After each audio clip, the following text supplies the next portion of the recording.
1965년 6월 22일 박정희 정권은 일본과 한일협정을 체결하고 국교를 정상화했다. 일제 식민지배가 끝난 지 20년 여전히 청산되지 않은 과거를 등에 업고 두 나라는 다시 손을 맞잡았다. 하지만 이 수교는 대한민국 현대사에서 가장 깊은 상처 중 하나로 남게 되었다. 한일협정의 핵심은 일본의 보상 문제였다. 한국은 식민지배에 대한 사죄와 배상을 요구했지만 일본은 강제 병합조차 합법적이었다는 입장을 고수했다. 결국 타협안이 도출됐다. 일본은 한국에 3억 달러를 무상으로 제공하고 2억 달러의 차관을 제공하며 추가로 민간 차관 3억 달러를 지원하기로 했다. 하지만 이 3억 달러는 배상금도 보상금도 아니었다.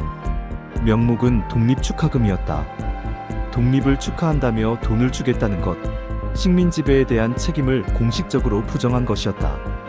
더구나 이 돈조차 일시불이 아니었다. 매년 3천만 달러씩 10년간 분할 지급하기로 했고, 이는 당시 일본 국가 예산의 0.3%에 불과한 금액이었다. 한국 정부가 요구한 것은 20억 달러였지만 결과는 기대에 한참 미치지 못했다. 일제 식민지배로 피해를 입은 수많은 국민들, 징용 노동자, 정신대, 피해 여성들 개개인에 대한 보상도 없었다. 피해자 개인이 일본 정부에 청구할 수 있는 권리는 박정희 정권이 협정 과정에서 포기했다. 박정희 정부는 국가 대 국가의 차원에서 일괄 타결했고 개인 청구권은 없다고 합의한 셈이었다. 이는 훗날 징용 피해자들이 일본 기업을 상대로 손해배상 청구 소송을 제기할 때 일본이 1965년 협정으로 이미 해결됐다고 주장하는 근거가 되었다. 결국 이 협정은 개인의 권리를 국가가 대신 포기한 꼴이 되었고 그 상처는 지금까지 이어지고 있다. 더욱이 협정문 어디에도 독도 문제는 언급되지 않았다. 일본은 여전히 독도에 대한 영유권 주장을 포기하지 않았고 한국도 명확한 이견을 남겼다. 두 나라는 독도 문제를 덮어둔 채 국교를 정상화했지만 이 모호한 합의는 훗날 영유권 분쟁의 불씨가 되었다. 문화재 문제도 마찬가지였다.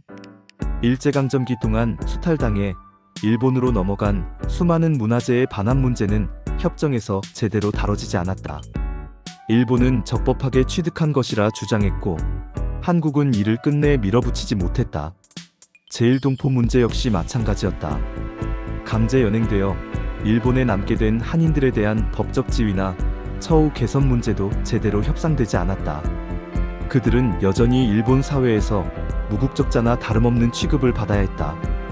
박정희 정권은 이 수교를 경제 발전을 위한 불가피한 선택이라고 강변했다. 3억 달러는 향후 한국의 경부 고속도로 건설, 포항제철 설립 등 경제개발 자금으로 쓰였고 한국은 산업화를 가속화했다. 그러나 그 경제적 성과의 이면에는 과거사를 봉합한 대가로 치러야 했던 수많은 개인들의 희생이 있었다. 1965년 6월 22일 박정희는 국교 정상화의 깃발을 들었지만 국민들 다수는 이 굴욕적 타협에 분노했다. 굴욕외교, 매국협정이라는 비판이 쏟아졌고 전국 곳곳에서 한일협정 반대 시위가 벌어졌다. 경찰은 시위를 무력으로 진압했고 수백 명의 학생과 시민들이 끌려갔다. 하지만 그날 이후로도 한일 관계는 여전히 매듭지어지지 않은 채 과거사라는 그림자를 들이운 채 흐르고 있다. 일본의 식민지배에 대한 사죄 없는 독립축하금, 개인의 권리를 묵살한 청구권 포기, 그리고 애써 외면한 독도와 문화재, 제일동포 문제까지. 이 수교는 과연 누구를 위한 수교였는가? 경제적 도약의 발판이었는가? 아니면 역사의 뼈아픈 상처였는가? 판단은 여전히 우리의 몫이다.